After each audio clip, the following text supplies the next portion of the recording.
എന്താ നിന്റെ പ്രശ്നം? പറ. Yes, I am in trouble. ഞാനൊരു കുരുക്കില്ല അപ്പോ. കുരുക്കോ? എന്ത് കുരുക്ക്? പറ മാളു, എന്താ നിന്റെ പ്രശ്നം? ആ അരുൺ ഭാസ്കർ അയാൾ എന്നെ വീണ്ടും ശല്യപ്പെടുത്താൻ തുടങ്ങിയിരിക്കുന്നു. ഓ, ഇതാണോ ഇത്ര വലിയ ആനക്കാര്യം? എടി, അടിയെന്ന് എഴുതി കാണിച്ച കണ്ട വഴി ഓടുന്നവനാണ് നമ്മുടെ അരുൺ ഭാസ്കറിനെന്ന് നിനക്കറിയാമയ്യേ. അവനെ പോലുള്ള ഞാനുള്ള ടീംസിനെ നീ എന്തിനാ പേടിക്കുന്നേ? നിനക്ക് തെറ്റിയപ്പോ. നമ്മൾ വിചാരിക്കുന്ന ആളല്ല അവനിപ്പോ. അയാളിപ്പോ ശരിക്കും എന്നെ ബ്ലാക്ക്മെയിൽ ചെയ്യാ. ബ്ലാക്ക്മെയിൽ ചെയ്യാണെന്നോ? അവനോ? അവൻ എന്ത് പറഞ്ഞാ നിന്നെ ബ്ലാക്ക്മെയിൽ ചെയ്യുന്നത്? ഞങ്ങളുടെ എൻഗേജ്മെന്റ് തീരുമാനിച്ചതിന് ശേഷം ഞാനും അരുണും തമ്മിൽ ഒരു ചെറിയ ഔട്ടിംഗ് നടത്തിയിരുന്നു. അന്ന് ഞങ്ങൾ ഒരുമിച്ച് ഇന്റിമസിയോടെ നിന്ന് കുറച്ച് ഫോട്ടോസ് അയാളുടെ മൊബൈലിൽ എടുത്തിരുന്നു. എന്നുവെച്ച് അതൊരിക്കലും മോശമായ രീതിയിലുള്ള ഫോട്ടോസ് ഒന്നല്ല. ഇപ്പൊ അത് ഡോക്ടറിനെ കാണിക്കുന്നു പറഞ്ഞ് അയാൾ എന്നെ വല്ലാതെ ശല്യം ചെയ്യുന്നുണ്ട്. ഞാൻ അയാളെ ശരിക്കും വഴക്ക് പറഞ്ഞ് ഒഴിവാക്കാൻ നോക്കി. വീട്ടിൽ പറയുന്നു പറഞ്ഞു. എന്നിട്ടും അയാൾക്ക് ഒരു കൂസലും ഇല്ല. നിനക്കിത് ഡോക്ടറോട് പറഞ്ഞൂടെ? പറയണമെന്ന് ഞാൻ ആദ്യം വിചാരിച്ചതാ അപ്പോ. പക്ഷേ അത് ഡോക്ടർ ഏത് രീതിയിലാവോ എടുക്കാന്ന് എനിക്കൊരു പേടി. പോരാത്തതിന് ആ ഫോട്ടോസ് അയാൾ വൃത്തികെട്ട രീതിയിൽ എഡിറ്റ് ചെയ്തിട്ടാണെങ്കിലോ ഡോക്ടർക്ക് സെൻഡ് ചെയ്യുന്നത്. അത് ഫേക്ക് ആണെന്ന് അറിഞ്ഞാലും ഡോക്ടർക്ക് എന്നോട് എന്ത് തോന്നും? അതൊക്കെ ആലോചിക്കുമ്പോ എനിക്ക് വട്ടാവുന്നു അപ്പോ. ഏയ്, ഈ യാത്ര ഒട്ടും എൻജോയ് ചെയ്യാൻ പറ്റുമെന്ന് എനിക്ക് തോന്നുന്നില്ല. ഇന്നലെ രാത്രിയിൽ അരുൺ ഭാസ്കർ ആരും അറിയാതെ എൻ്റെ വീട്ടിൽ വന്നു. ഒരു പ്രാവശ്യമെങ്കിലും ഞാൻ അയാൾ പറയുന്നൊക്കെ അനുസരിക്കണമെന്ന്. എന്നിട്ട് നീ എന്ത് പറഞ്ഞു? ഞാൻ അയാളെ കാണാനേ തയ്യാറായില്ല. പക്ഷേ അയാളുടെ തട്ടിവിളിയും ഒച്ചയും കേട്ട് അച്ഛൻ ഉണർന്നു. ഭാഗ്യത്തിന് അയാൾ അച്ഛൻ്റെ കയ്യിൽ പെടാതെ രക്ഷപ്പെട്ടത്. അരുൺ ഭാസ്കറിന് ആള് കൊള്ളാലോ. അവനൊരു അമൂൽ ബേബിയാണെന്നാ ഞാൻ വിചാരിച്ചത്. ഇന്നലെ അയാളോട് അങ്ങനെ പെരുമാറിയതിന്റെ ദേഷ്യം ഉണ്ടാവും എന്നോട്. അയാളിനി എന്തൊക്കെ കാട്ടിക്കൂട്ടെന്ന് എനിക്കറിയില്ല. അവനെ പേടിച്ച് ഞാൻ ഫോൺ പോലും സ്വിച്ച് ഓഫ് ചെയ്ത് വെച്ചിരിക്കുക. നീ പേടിക്കണ്ട, ഇനി അവൻ നിന്നെ ശല്യം ചെയ്യില്ല. അതിനുള്ള വഴി എനിക്കറിയാം. അപ്പോ നീയായിട്ട് ഇതിൽ ഇടപെട്ടാ? നീ പേടിക്കണ്ടെന്ന് പറഞ്ഞില്ലേ? ആരും അറിയാതെ തന്നെ നിന്റെ ഈ പ്രശ്നം നമ്മൾ പരിഹരിച്ചിരിക്കും. നീ ധൈര്യമായിട്ട് ഡോക്ടറുടെ കൂടെ പോയി ഈ ട്രിപ്പ് അടിച്ചു പൊളിക്ക്. പാക്കറിന്റെ കാര്യം എനിക്ക് വിട്ടേക്ക്. നിന്നോട് ഇതൊക്കെ ഒന്ന് തുറന്നു പറഞ്ഞപ്പോഴാപ്പോ എനിക്ക് സമാധാനായത്. ഒരു പ്രശ്നം ഉണ്ടായപ്പോഴെങ്കിലും നിനക്ക് ഈ അപ്പൂന് ഓർമ്മ വന്നല്ലോ. അതിനെനിക്ക് അരുൺ പാക്കറിനോട് നന്ദിയുണ്ട്.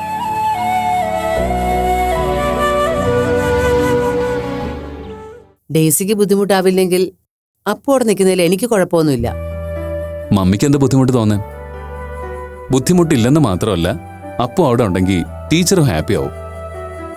മടങ്ങി വരുന്നത് വരെ ഞങ്ങൾക്കും സമാധാനം ഉണ്ടാവും. ഇനി അപ്പു അവിടെ നിൽക്കുന്നത് കൊണ്ട് എന്തെങ്കിലും ബുദ്ധിമുട്ടുണ്ടോന്ന് അറിഞ്ഞാൽ മതി. അപ്പുവിന് ഡേസിയുടെ അടുത്ത് നിൽക്കാൻ താല്പര്യക്കുറവൊന്നും ഉണ്ടാവില്ല. പക്ഷേ ഡേസിക്ക് അതൊരു ബാധ്യതയാവുമോ എന്ന് പേടിച്ച് അപ്പു ഒഴിഞ്ഞു മാറുമെന്നാണ് എൻ്റെ സംശയം. അതോർത്ത് ആൻറ്റി ടെൻഷൻ ആവണ്ട. അപ്പുവിനെ പറഞ്ഞ് സമ്മതിപ്പിക്കുന്ന കാര്യം ഞങ്ങൾ ഏറ്റു. അല്ല, അപ്പുവിനെ വിളിക്കാൻ പോയ ആളെ കണ്ടില്ലല്ലോ. ഫ്രണ്ടിനെ കിട്ടിയപ്പോ യാത്രയുടെ കാര്യമൊക്കെ നമ്മുടെ ശ്രീമതി മറന്നു തോന്നുന്നു. കുറച്ചു ദിവസം കഴിഞ്ഞ് കണ്ടതല്ലേ അവർ രണ്ടാളും. അതിന്റെ ആവേശത്തിലാവും.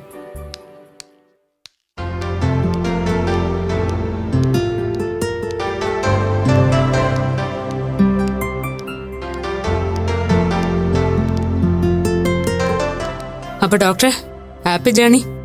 അതെ, ഇവിടെ ഒരാള് തനിച്ച് മലേഷ്യക്ക് പോകേണ്ടി വരുമോ എന്നുള്ള കൺഫ്യൂഷനിലായിരുന്നു. ദാ കുടിക്കാം. അപ്പൊ നിനക്കും ജ്യൂസ് എടുക്കട്ടെ? എനിക്കിപ്പോ വേണ്ടമ്മേ. അപ്പോ ഇപ്പൊ എങ്ങനെയുണ്ട് ഹെൽത്ത് ഒക്കെ? കുറച്ച് ബെറ്റർ ആയിട്ടുണ്ടെന്ന് തോന്നുന്നു. പഴയ പോലുള്ള പെയിനൊന്നുമില്ല.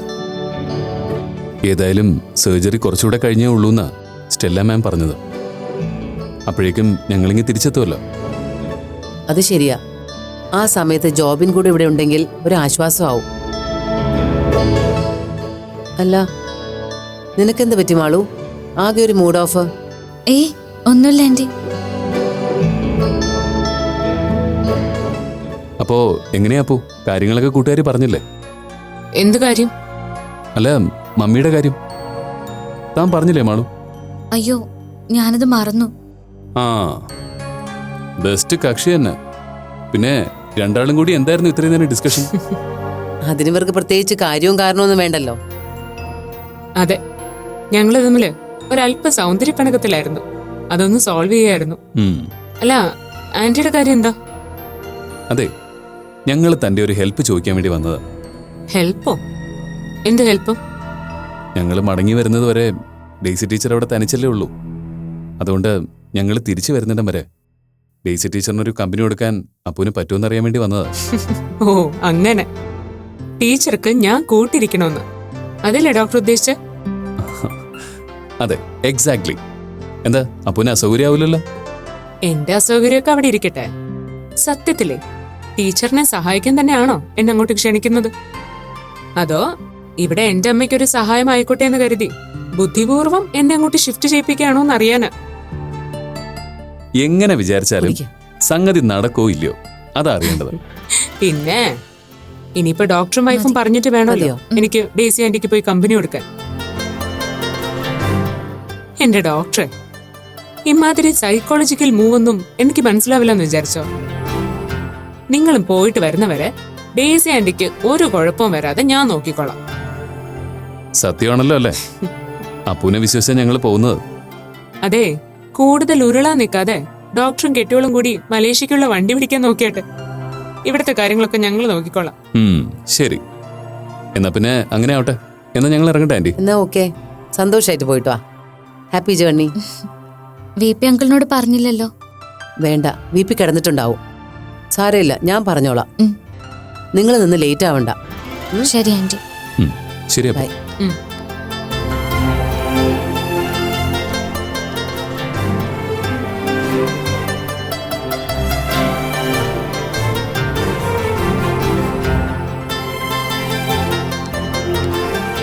അപ്പോ ശരി അപ്പോ. ഓക്കെ, ഞങ്ങൾ എത്തിയിട്ട് വിളിക്കാം. ചെന്നിട്ട് ടേക്ക് കെയർ.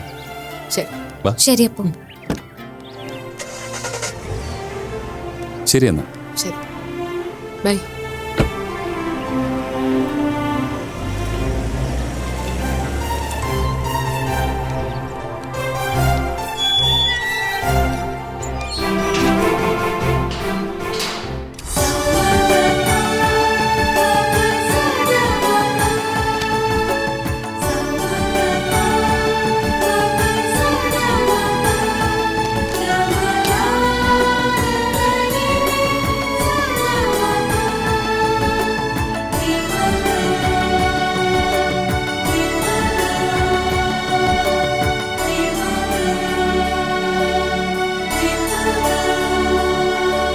ആഹാ, VPയുടെ എന്തെടുക്ക?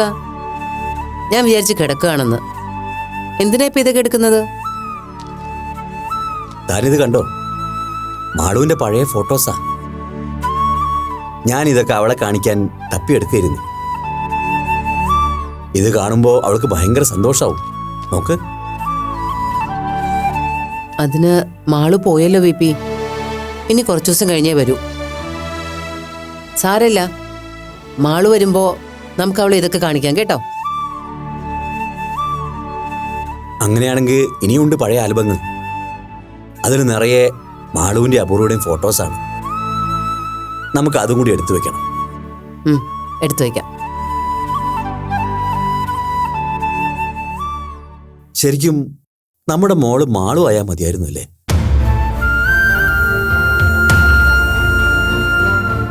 അതെന്താ, VPക്ക് അപൂർവ ഇഷ്ടമായിരുന്നില്ലേ?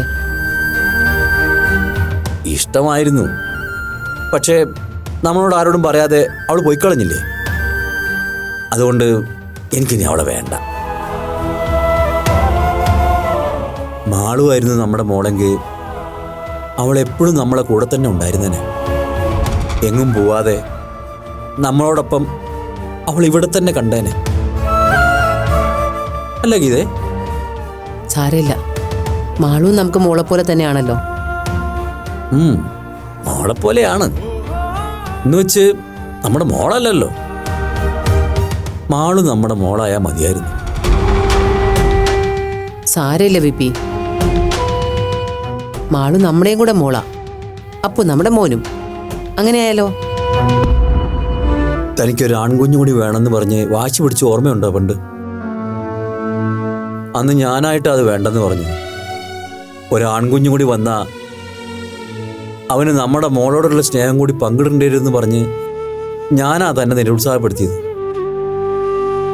അതിൻ്റെ പേരിൽ താൻ എന്നോട് കുറച്ചു ദിവസം മുഖം വീർപ്പിച്ച് നടന്ന ഓർമ്മയില്ലേ? എന്നിട്ടിപ്പോ നമുക്ക് നമ്മുടെ മോനുമില്ല, മോളുമില്ല, ആരുമില്ല. നമുക്ക് നമ്മൾ മാത്രമായിപ്പോയി. ആ പോട്ടെ, സാരമില്ല. നമുക്ക് നമ്മൾ മതിയെന്നേ അല്ലടോ. പോയവരൊക്കെ പോട്ടെ, നമുക്ക് നമ്മൾ മതി. നമ്മൾ മാത്രം മതി. വിപി, മതിയെന്നേ. മതി. നമുക്ക് നമ്മൾ മാത്രം മതി. മതിയെന്നേ.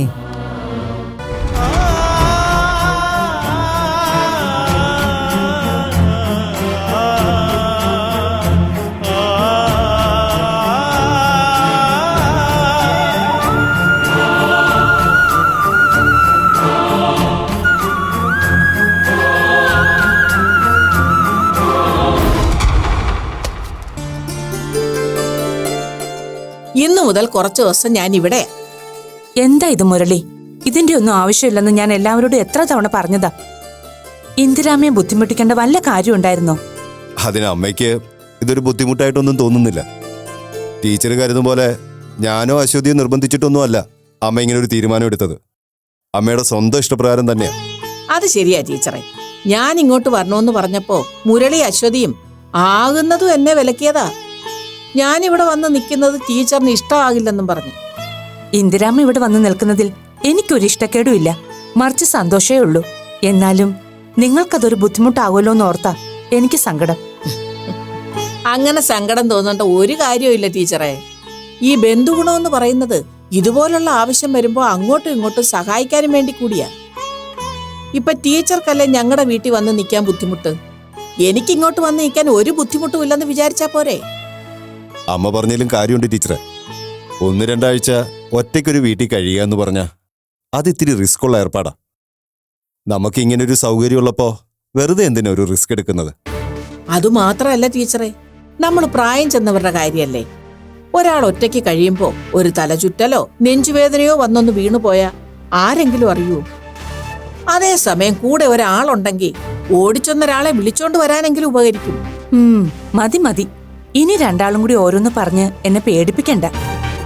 എല്ലാ നിബന്ധനകളും ഞാൻ അംഗീകരിച്ചിരിക്കുന്നു, പോരെ? പറഞ്ഞു പേടിപ്പിക്കാനാണെങ്കിൽ ഇനിയുണ്ട്. ഇന്നലെ ഞങ്ങളുടെ വീട്ടിൽ ഒരുത്തം മൂട്ടിക്കാൻ കയറി. നേരാണോ മുരളി? ആ, അങ്ങനെ ഒരു സംഭവം ഉണ്ടായി. എന്നിട്ട് എന്തെങ്കിലും നഷ്ടപ്പെട്ടോ? ഭാഗ്യത്തിന് ആ സമയത്ത് മുരളി ഉറങ്ങിയിട്ടില്ലായിരുന്നു. കള്ളൻ ചുവൽ കൂടി നുഴഞ്ഞു കയറുന്നത് മുരളി കണ്ടു. ഓഹ് ജീസസ്! എന്നിട്ട് ആളെ പിടിച്ചോ? ഇല്ല, ആളെ കിട്ടിയില്ല. ഞാൻ ഓടി അടുത്ത് ചെന്നപ്പോഴേക്കും ആള് മതിലിയാടി രക്ഷപ്പെട്ടു കഴിഞ്ഞു. എന്നിട്ട് പോലീസിലൊന്നും കംപ്ലൈന്റ് ചെയ്തില്ലേ മുരളി? ഞാനും അശ്വതി ആകുന്നതും മുരളിയോട് പറഞ്ഞതാ പോലീസിലൊരു പരാതി കൊടുക്കാൻ. അപ്പൊ മുരളി പറഞ്ഞു അത് വേണ്ടെന്ന്. ഓ, പോലീസ് അന്വേഷിച്ചാലും വലിയ പ്രയോജനമൊന്നും ഉണ്ടാവാൻ പോകുന്നില്ല. വെറുതെ ചുറ്റുവട്ടത്തുള്ളവരെ കൂടി അറിയിക്കേണ്ടെന്ന് കരുതി. നിങ്ങൾ എന്തൊക്കെയായി പറയുന്നേ? കേട്ടപ്പോ സത്യമായിട്ടും എന്റെ ധൈര്യമൊക്കെ കുറഞ്ഞു തുടങ്ങി. ടീച്ചറിനോട് ഇതൊന്നും പറയണ്ടെന്ന് ഞാൻ അമ്മയോട് പറഞ്ഞതാ. പറഞ്ഞതിപ്പം നന്നായില്ലേ? ടീച്ചർക്ക് അതിന്റെ ഗൗരവം മനസ്സിലായല്ലോ. ഇനിയിപ്പൊ ഞാനിവിടെ നിൽക്കുന്നത് ടീച്ചർക്ക് ഗുണമായിട്ടല്ലേ തോന്നൂ? അത് നേരാ കേട്ടോ. ഇന്ദിരാമ്മ വന്നത് നന്നായി. എനിക്ക് സംസാരിച്ചിരിക്കാൻ ഒരു കൂട്ടായല്ലോ. ആ കാര്യത്തിന് ടീച്ചർ പേടിക്കണ്ട. സംസാരിക്കാൻ അമ്മയ്ക്ക് ടോപ്പിക്കിന് ഒരു പഞ്ഞവും കാണില്ല. എന്നാ പിന്നെ ഞാൻ ഇറങ്ങട്ടെ. ആ മുരളി, ഒരു മിനിറ്റ്, ഞാൻ കുടിക്കാൻ എന്തെങ്കിലും എടുക്കാം. ഇപ്പൊ ഒന്നും വേണ്ട, അല്പം തിരക്കുണ്ട്. 1-2 പേരെ കാണാനും ഉണ്ട്. എന്നാ ഞാൻ ഇറങ്ങട്ടെ.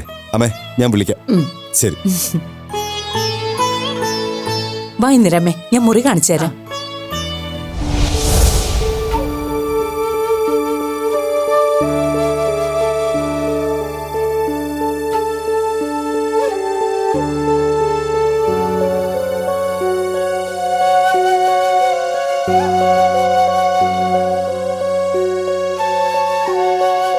അമ്മ ഇപ്പൊ വിളിച്ചിരുന്നു. ആള് വലിയ സന്തോഷത്തിലൊക്കെയാ സംസാരിച്ചത്. എന്നാലും എനിക്കതല്ല അതിശയായിട്ട് തോന്നിയത്.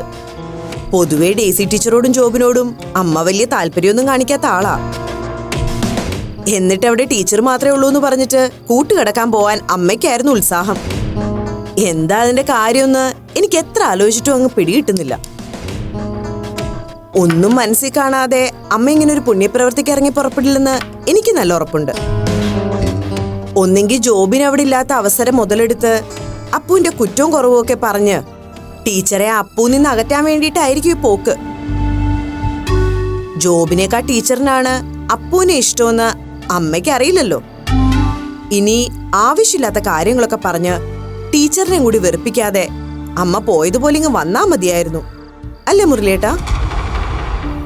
മുരളിയേട്ടാ, എന്താ? ഒന്നുമില്ലേ, ഞാൻ ഈ വായിട്ടലച്ചത് വല്ലോ സാറ് കേട്ടോ?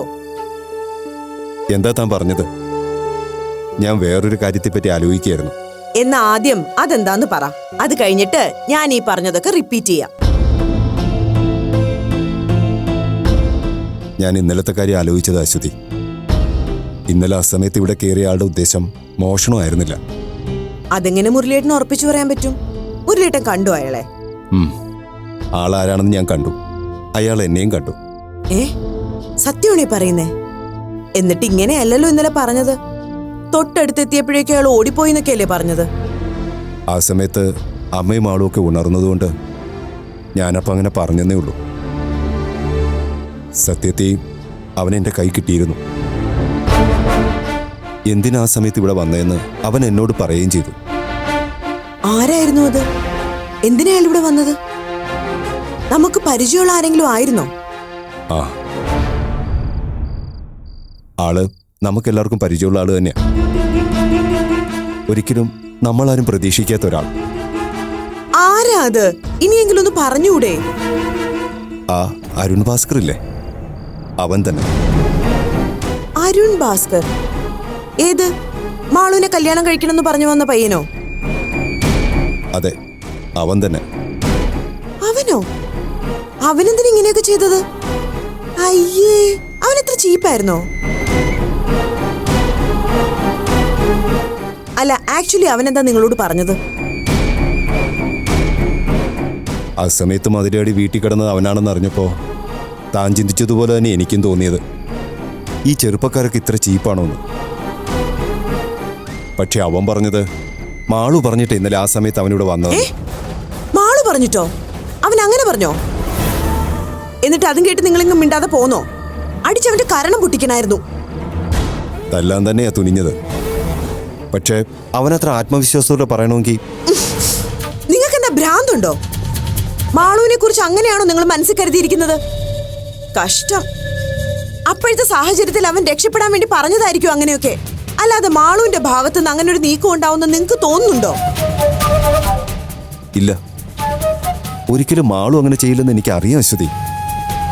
പക്ഷേ ആ സമയത്ത് അങ്ങനെ കേട്ടപ്പോ ഞാൻ ആകെ ഒന്ന് പതറിപ്പോയി. ജോബിന് ആ സമയത്ത് ഇവിടെ ഉണ്ടായിരുന്നെങ്കിൽ എന്താകുമായിരുന്നു? അതൊക്കെ എൻ്റെ മനസ്സിലൂടെ ആദ്യം പോയ ചിന്ത.